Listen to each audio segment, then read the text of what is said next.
இன்றைய அண்மை செய்தியை பார்க்கிறோம்.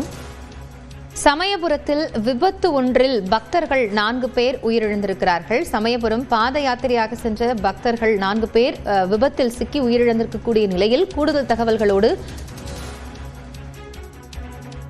செய்தியாளர் ராஜவேல் இணைகிறார். அவரிடம் பேசலாம். ராஜவேல், இப்போ இந்த பாத யாத்திரை சென்ற பக்தர்கள் மீது எப்படி இந்த கார் மோதியது? விபத்தை ஏற்படுத்திய கார் ஓட்டுநர் தற்போது பிடிபட்டு இருக்கிறாரா? மற்றவர்களோட நிலை என்ன?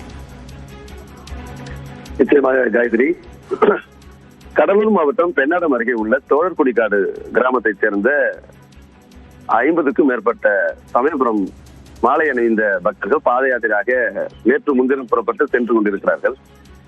இவங்க எல்லாம் போயிட்டு இருக்கும்போது இவங்க கூட சேலம் மாவட்டம் கெங்கவெளியை சேர்ந்த பக்தர்களும் பாத யாத்திரை போயிட்டு இருக்காங்க. இன்னைக்கு காலையில சரியா ஒரு 5 மணி அளவில் பெரம்பலூர் மாவட்டம் திருவாச்சூர் அருகே இவங்க நடந்து போயிட்டு இருக்கும் பொழுது சென்னை டு திருச்சி மார்க்கத்துல சமயபுரம் நோக்கி பாத யாத்திரையா போயிட்டு இருக்காங்க. அப்போ பின்னால், அதாவது சென்னையிலிருந்து திருச்சி மார்க்கமாக சென்ற ஒரு கார் கடற்கடன்னு அந்த நடந்து சென்ற பக்தர்கள் மீது உள்ளே புகுந்து மோதிருது.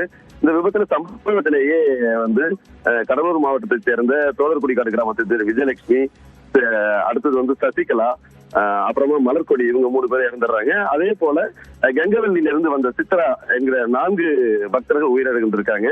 மேலும் ஒரு ஜோதிலட்சுமிங்கிற பக்தர் சிகிச்சைக்காக பெரம்பலூர் அரசு மருத்துவமனையில் அனுமதிக்கப்பட்டிருக்காங்க. இந்த கார் ஓட்டுநர் சென்னை திருச்சிலம் ஈஸ்வரன் கோயில் தெருவை சேர்ந்த கௌதம் என்பவரை போலீசார் கைது செஞ்சு விசாரிச்சுட்டு இருக்கிறாங்க. இந்த சம்பவம் பெரம்பலூர் நகர்ல ஒரு பெரிய சோகத்தை ஏற்படுத்தியிருக்கு பக்தர்களிடையே. காயத்ரி, நன்றி ராஜவேல், இது குறித்த தகவல்களுக்காக.